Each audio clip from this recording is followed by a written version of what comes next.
A golfer would never intentionally tee off behind a tree on a 500-yard par five, but when we set up incorrectly to the golf ball, we put our bodies behind the eight ball and in a position where we have to make a natural adjustments with our body throughout the golf swing in order to get back to the correct impact position. So in this video, I want to walk through some of the common setup errors that we have to guard against as golfers, and also walk through how these common errors have a direct impact on other parts of your swing that you may not even be noticing.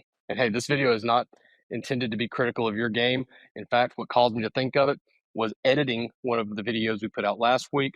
I started to notice that I had slipped into a really fatal setup error. So that's what prompted me to create the follow-up video to show you why you shouldn't do that.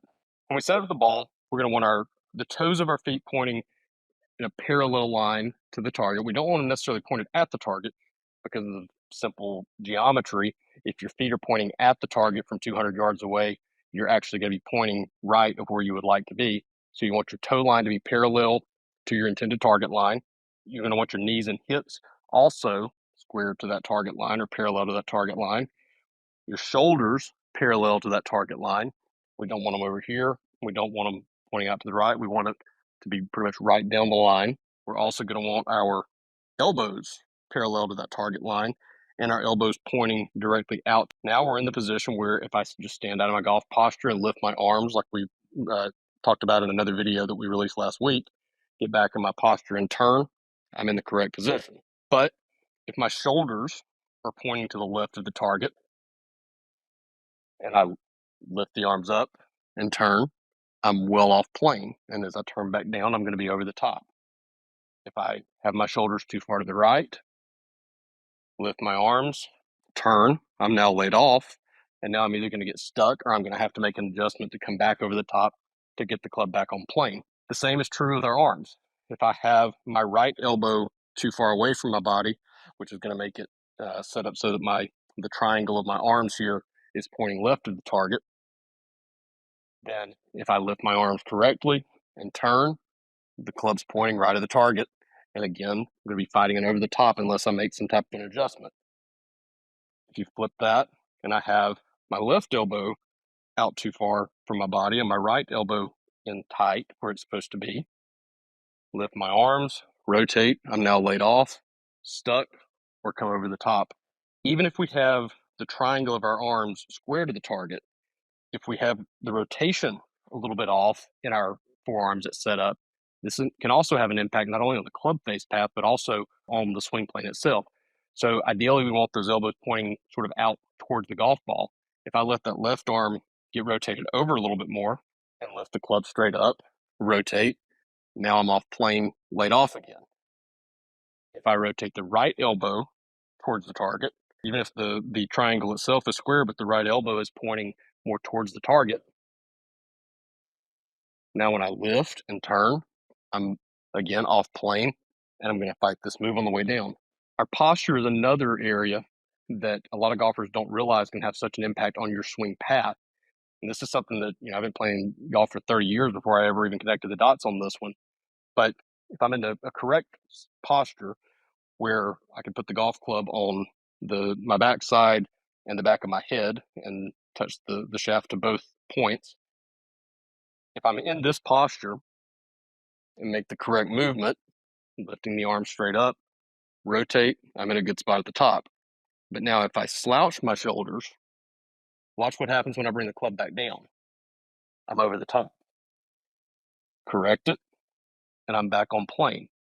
And if I show you the full swing here, take a look I want you to notice, if I just go through a slow motion swing here, I want you to pay attention to the path that the club head takes when I'm in the correct setup or the correct posture versus the slouchy shoulders. So with the shoulders, with solid posture here,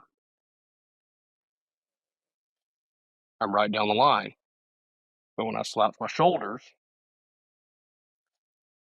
I'm fighting this out, this over the top. The hands are in here where they need to be, but the club head itself is tipped out towards the target line, and I'm going to be fighting it over the top.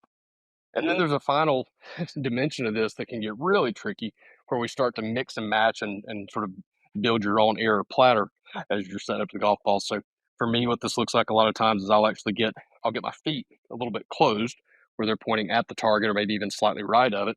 But I know this isn't right, so my shoulders kind of adjust for that and they stay square to the target line.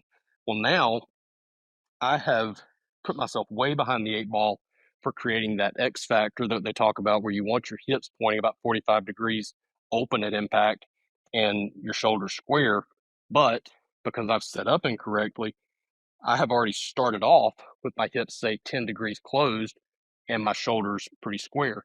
So now my shoulders are going to have to create an extra 10 degrees of dissociation just to get caught back up. So this is where, when you have this setup, your swing path may look okay, but you're going to really fight to be able to get that correct impact position, because you already started off with your shoulders at a 10-degree head start, and now your hips need to make up that 10 degrees plus create another 45 before impact. So you're just putting yourself that much further behind. That being said, you also don't want to open your stance and then close your shoulders, because in doing this, you're kind of restricting how much you can rotate the club on the way back. It's going to be really hard to get very much. I mean, this is about as comfortable of a backswing as I can make from that position. And you can see I'm nowhere close to parallel, where if I just square the hips, I'm now free to make the rest of that turn. The game is complicated enough as it is without adding more work for ourselves from not setting up correctly. The setup, your grip, your posture, your alignment, all of these are things that are fully in the golfer's control. There's, moving the hands, moving the club. That's an athletic motion. Sometimes we're going to do it better than we are others. That's just the way the game works. But when you set up improperly, you're making that motion that much harder and creating roadblocks for yourself that your body's got to overcome. So check your alignment on a regular basis. Anytime you've got yourself on video, even if you're looking at something else in your golf swing, double check your alignment and make sure you're straight. Make sure that you're lined up the way you want to be. Because there are so many times that I have been fighting and fighting and fighting a certain problem in my golf swing. And then at some point, something clicks and I realize, oh, I'm coming over the top because my shoulders are getting slouchy, or I'm taking the club back too far inside because my left arm is a little bit out of position at the setup. There's nothing more frustrating than realizing that you've been beating your head against a wall for 6 months trying to fix the swing flaw when it was in your setup the entire time. By the way, please remember to like this video and subscribe to our channel. Check out our podcast, the best golf podcast ever. Tony likes to say, do your best, forget the rest.